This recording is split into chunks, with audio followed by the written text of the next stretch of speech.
Olá, querido jovem adventista, seja bem-vindo a mais um vídeo da Lição Jovem Mensagens. E hoje é domingo 14 de maio, Dia das Mães. Então, se tem alguma das jovens que me acompanha aqui é mãe, ou alguém que não estuda a lição de jovem, mas de repente veio parar no meu vídeo, eu quero trazer um recado. Antes de a gente iniciar o estudo da lição de hoje, eu quero dar um recadinho que está nesse livro aqui, ó, o Lar Adventista, da escritora Ellen White, vocês já sabem que eu uso sempre. E o capítulo 38, Responsabilidades da Mãe. Quero deixar um recadinho aqui para as mães, tá? Tem um subtítulo que diz assim: A Rainha do Lar. O rei, em seu trono, não tem função mais importante que a da mãe. A mãe é a rainha do lar. Ela tem o poder de moldar o caráter dos filhos para que eles estejam capacitados para a vida mais elevada, imortal. Um anjo não desejaria missão mais elevada, pois ao fazer sua obra, a mãe está servindo diretamente a Deus. Que ela apenas compreenda o elevado caráter de sua tarefa, e isso lhe inspirará coragem. Que ela aceite a dignidade de sua obra e tome toda a armadura de Deus para que possa resistir à tentação de se conformar aos padrões do mundo. Sua obra é para este tempo e para a eternidade. A mãe é a rainha do lar e os seus filhos são seus súditos. Ela deve governar a casa sabiamente, na dignidade de sua maternidade. Sua influência deve ser a maior no lar. Sua palavra, lei. Se ela é cristã, sob a direção de Deus, conquistará o respeito dos filhos. Os filhos devem ser ensinados a considerar a mãe não como uma escrava cujo trabalho seja servi-los, mas como uma rainha que deve guiá-los e dirigi-los, ensinando a eles mandamento sobre mandamento, regra sobre regra. Esse capítulo é inteiro dedicado às responsabilidades da mãe. E o que eu quero deixar de forma muito clara aqui para você é que você precisa tomar a armadura de Deus para que você possa resistir à tentação de ser igual a todas as outras mães do mundo. A sua obra, mãe, é para este tempo e para a eternidade. Você tem o poder dado pelo Espírito Santo de moldar o caráter dos seus filhos, não apenas para essa vida, mas para a eternidade. E se você é uma mãe que está tão preocupada com a educação secular dos seus filhos, no sentido de que preciso preparar meu filho para uma faculdade, preciso preparar meu filho para ser médico, preciso preparar meu filho para ser isso, para ser aquilo. Será que você está tão preocupada em preparar seu filho para a eternidade, quanto você está preocupada em colocar ele dentro de uma faculdade? Pense. Seu filho não vai levar diploma para o céu, tá?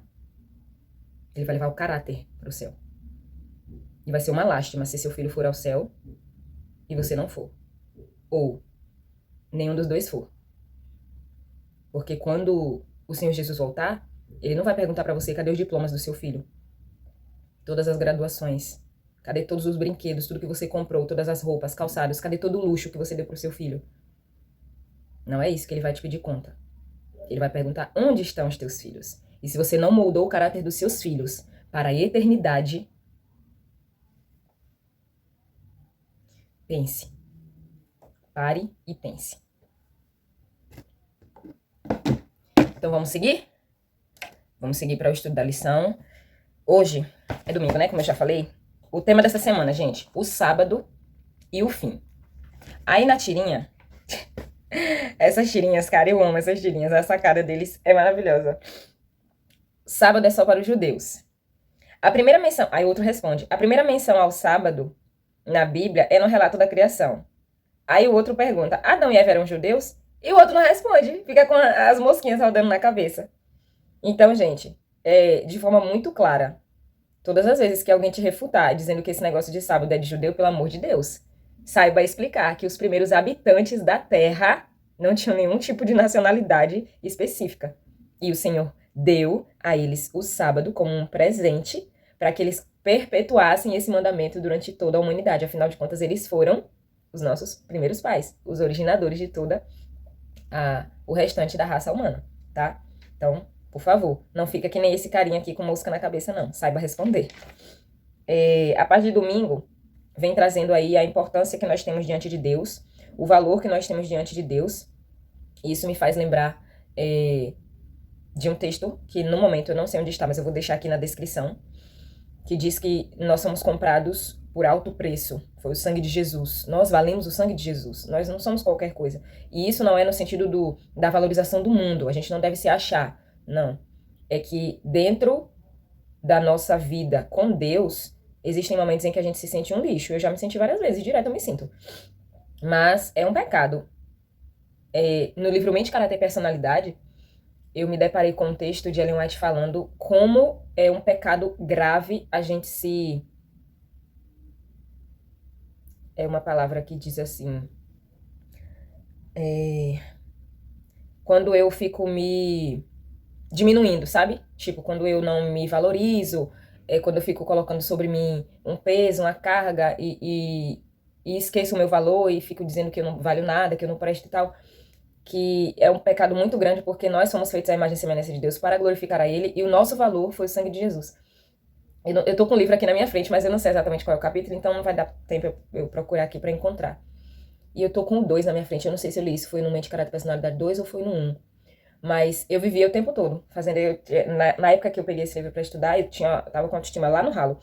E aí, eu tinha muito essa questão de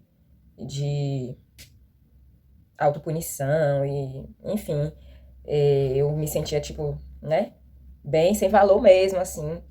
E às vezes, gente, o mundo realmente não vai valorizar você, não.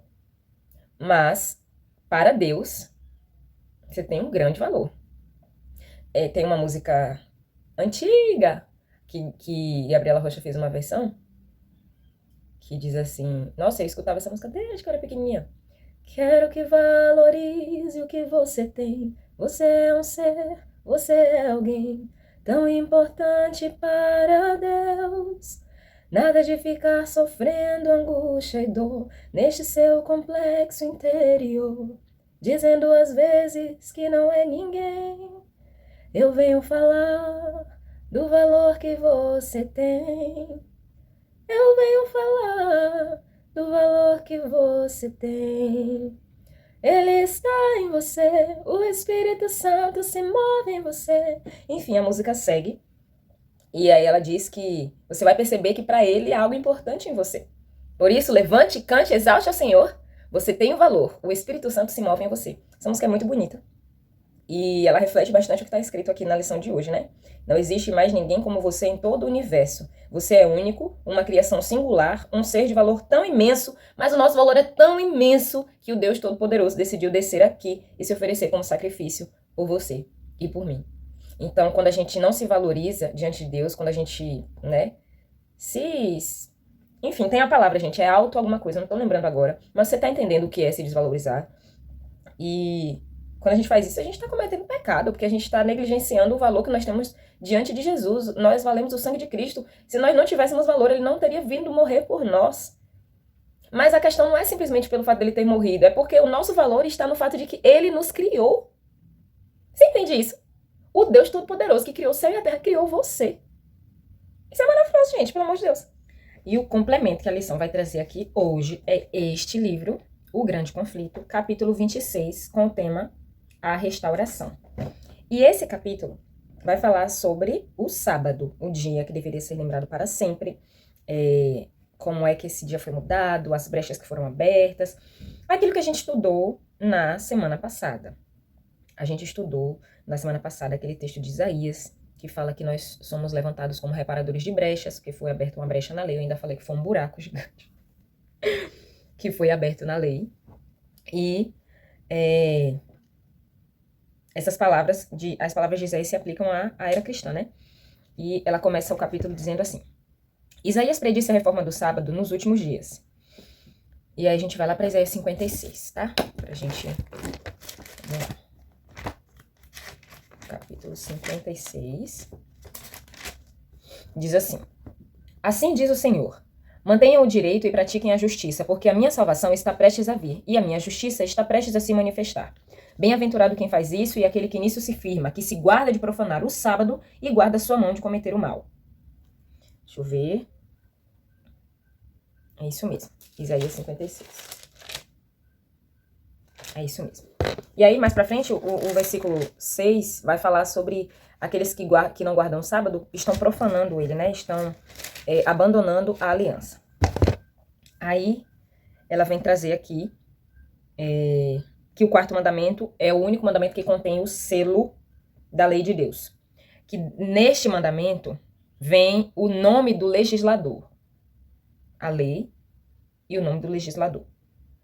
Quando o poder papal tentou mudar o sábado, esse selo foi removido da lei.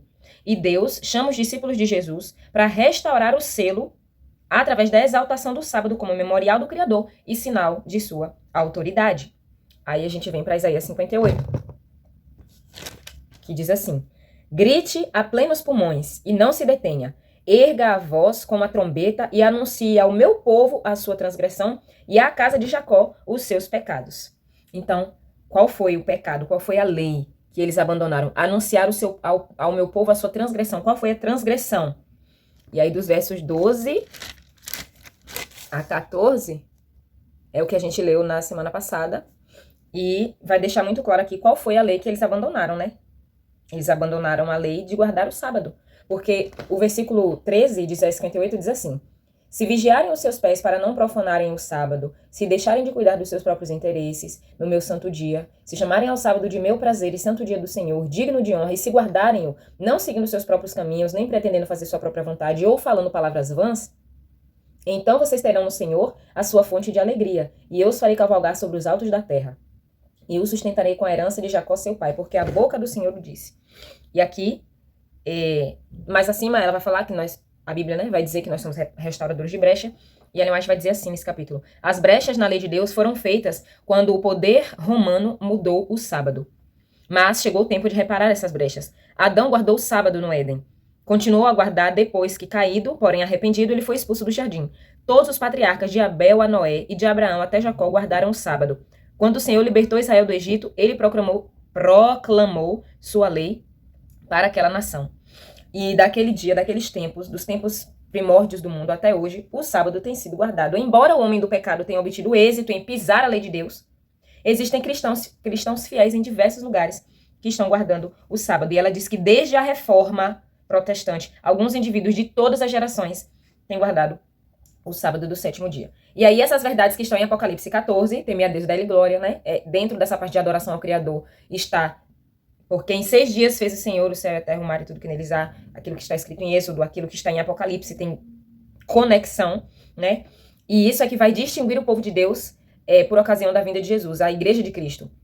E quando eu falo Igreja de Cristo, eu estou falando de uma grande reunião de muitas pessoas. Eu não estou falando de igreja de 4 paredes, não estou falando de templo, eu não estou falando de placa. Estou falando quando eu falo a Igreja de Cristo, é o povo de Deus que estiver guardando a santa lei de Deus. E aqueles que receberam a luz em relação ao santuário e à lei de Deus se encheram de alegria quando viram a harmonia da verdade. Eles queriam que todos os cristãos tivessem a luz, mas muitos que afirmavam seguir a Cristo não aceitaram as verdades do santuário e as verdades do sábado. Tem uma parte que ela vai contar aqui que na era mais antiga, muitas pessoas argumentavam que a guarda do domingo era... Não, peraí que eu tô no lugar errado. Aqui. Muitas pessoas não tinham fundamento bíblico, porque não existe fundamento bíblico para a guarda do domingo. E aí eles questionavam: por que os grandes homens não entendem essa questão do sábado? Poucos acreditam como vocês. Não pode ser que apenas vocês estejam certos e todas as outras pessoas estejam equivocadas. As pessoas cultas, os doutores da lei, as pessoas sábias. E aí, para refutar esses argumentos, bastava citar a Bíblia, porque a Bíblia aprova o sábado, mostra o sábado como dia de guarda, mas não tem nenhum texto que fale do domingo como dia de guarda. E aí ela diz aqui: o motivo para Deus não escolher certas pessoas eruditas e de posição é que elas confiavam em seus credos e sistemas teológicos sem sentir a necessidade de serem ensinadas por Deus. E às vezes o Senhor chama pessoas que têm pouca educação formal para pregar a verdade.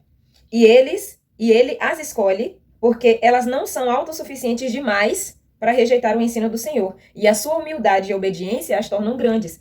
Então Deus não escolhe muitas vezes pessoas cultas para determinadas obras, porque estas pessoas se acham tão sábias que elas rejeitam o ensinamento de Deus. Mas outras pessoas que são mais simples, que não têm uma educação formal tão grandiosa, elas são humildes para entender a vontade de Deus. A história do antigo Israel é uma ilustração vivida da experiência passada dos fiéis adventistas. Deus conduziu seu povo no movimento adventista, assim como guiou o povo de Israel para fora do Egito. Se todos aqueles que trabalharam juntos e com tanto afinco em 1844 tivessem aceitado a mensagem do terceiro anjo e proclamado no poder do Espírito Santo, há anos atrás a terra teria sido advertida e Cristo teria voltado. Pense aí. Eu tenho um livro aqui que eu quero mostrar para vocês. Eu vou trazer um pouco mais dele nessa semana, que é esse livro aqui, A História do Adventismo. É um livro que eu comprei de um pastor que estava se desfazendo de alguns livros. Na verdade, ele não é pastor, né? Enfim, ele foi pastor e depois, enfim, perdeu o posto, a credencial, não era mais. E ele estava se desfazendo de alguns livros, então eu comprei 8 livros na mão dele, no meu período de comportagem. E um dos livros, quando eu bati meu olho, eu fiz, meu Deus, eu preciso desse livro. A História do Adventismo. E tem um livro maravilhoso do Michel Bosch que eu quero comprar, que é A História do Adventismo no Brasil. Esse aqui é o geralzão, né? Como surgiu. Mas eu quero estudar o do Adventismo no Brasil também. E aí, ó, nessa parte aqui, nesse livro aqui, tem uma... Cadê a parte que eu quero? Peraí. Ai, gente, não tô lembrando agora.